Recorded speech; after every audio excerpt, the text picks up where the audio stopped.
Hi guys, it's Josh Gaiman, and in this video, I'm gonna show you how to wholesale real estate in 2020 step by step so you can go out there and make fantastic money by doing deals right away, even if you have no money, no real estate license, and no experience. Maybe you've been seeing this wholesale real estate thing on social media and wondering if it's actually real and can you actually make money in it? I wanna tell you that for sure the answer is yes. You just need the correct info and the right teacher to show you how to do it. And you might be wondering if wholesaling houses is actually legal, or why would anyone actually sell their house for so cheap? Now, I'm going to answer both of those questions, so make sure you stay till the very end of this video. In fact, the answer to those questions is actually my favorite part of this business because it's what allows us to help so many homeowners that want to sell their house. And by the way, guys, I am in my 11th year of wholesaling houses. And in fact, when I got started doing this, I didn't even know that's actually what it was called.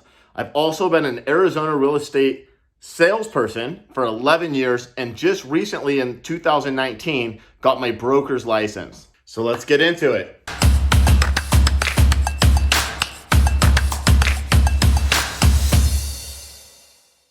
Step one, find the deal. Now there's many ways you can find deals in real estate. If you have money, you can do paid marketing. And if you don't have a lot of money when you're getting started, you can do prospecting. Now prospecting is simply when you go out and you find people that might want to sell their house. You go to them. And marketing is when you pay money to have people come to you. Obviously, marketing is much more leveraged, but if you're getting started with no or a low budget, prospecting is a great place to start. And once you get your first deal, you can begin to do paid marketing. So what are some ways to actually find a deal? Well, again, if you don't have money, you can drive for dollars. Now, I have several other videos that cover all of these topics way more in depth, but basically driving for dollars is where you get in your car, you drive around town and you look for houses that maybe look like they need work, they've been owned for a long time, etc. You can actually go knock on the doors, knock on their neighbors' doors. You can then go back to a computer and use something like Spokio, which anybody can jump on with almost no budget. Look up and see if you can find their contact information and give them a call. There's other things you can do like get a list, skip trace that list and call those people. It's super cheap. Now, if you have paid marketing, you can do stuff like cold calling on steroids where you could be calling tens of thousands of people daily automatically. So you don't even have to do any smiling and dialing and the leads pour in. Or you could do direct mail, or you could do Google pay-per-click. You can network with other investors and realtors. There's lots of ways to find deals. So don't let anything stop you. Now, let's move on to step two. Step two is to qualify that deal. So once you've found a homeowner that is actually interested in selling their house, you want to qualify them. And qualifying them begins with getting a general idea of what they want for the house as far as a price, and sometimes they might not want to tell you. Furthermore, you want to find out what's going on with the situation.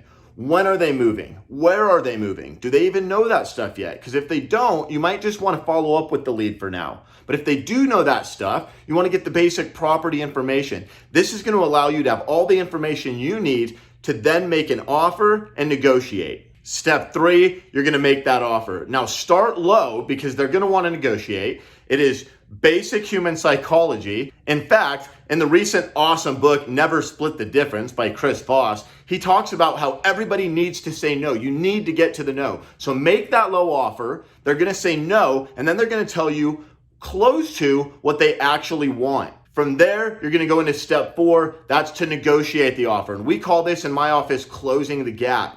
Educating them on the differences between selling with the realtor and the costs involved, having people tromp through their house, waiting months on the market to sell it, having contracts fall out and cancel, all these things that are going to be different with your offer because you're giving them an easy as-is offer, which means they don't have to do anything.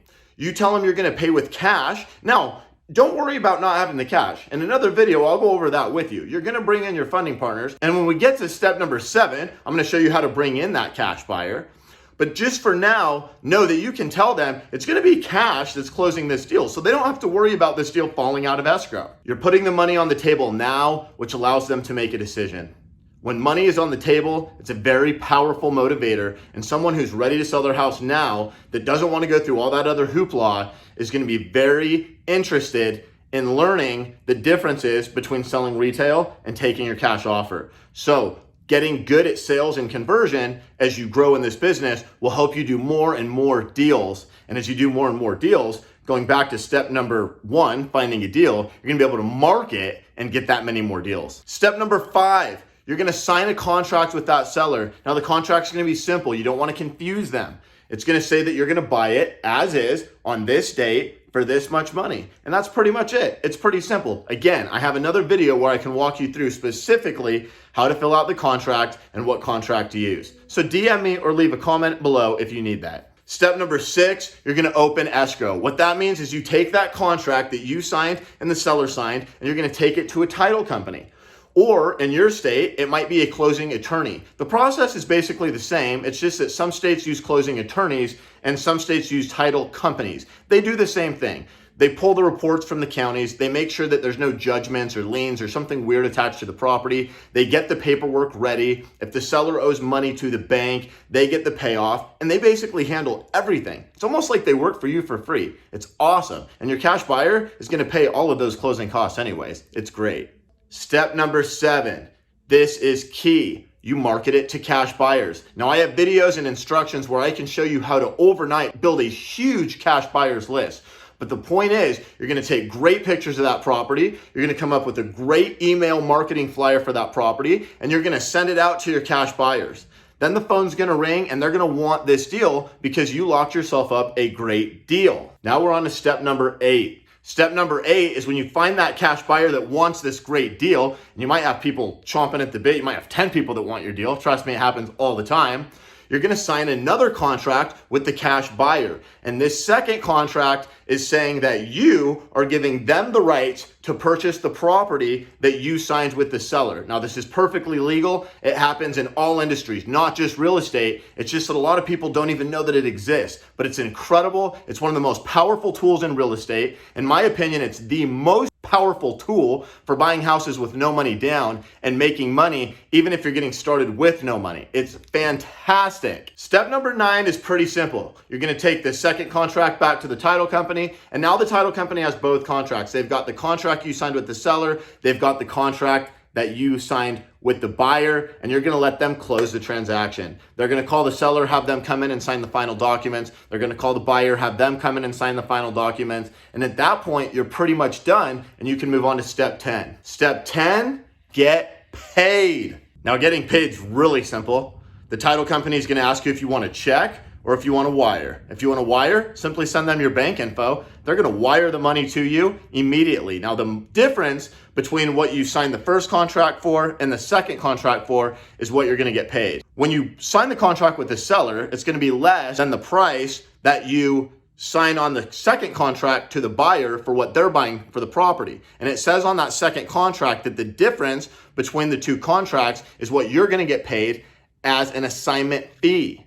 Now the title company, again, they'll ask you, do you want a check or do you want a wire? If you want a wire, simply give them your bank account info, and as soon as it closes, you're gonna have that money instantly available in your account. If you wanna hold that fat check and take a picture in front of the bank like Cody Sperber does, you can do that as well. Simply let them know you want a check. Let them know if you want to pick it up and have fun going and celebrating and going into the title company, or they'll even courier that check right to your office. All right, so now that you know the basic 10 steps, exactly how to wholesale real estate in 2020, I want you to know where you can find more information. So you can go to therealestatecode.com, or you can follow me, click subscribe, click the bell, and you're gonna get a notification every time I release a video. You can leave a comment because I will respond, and I'm gonna help you on this journey. We're on this journey together, and it's gonna be awesome. Now, I know I told you guys that you might have a couple questions. Is this legal?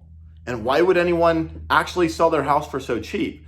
So, depending on which answer you want to hear first, click here if you want to see if this is actually legal, and click here to find out why people would actually sell their house for so cheap.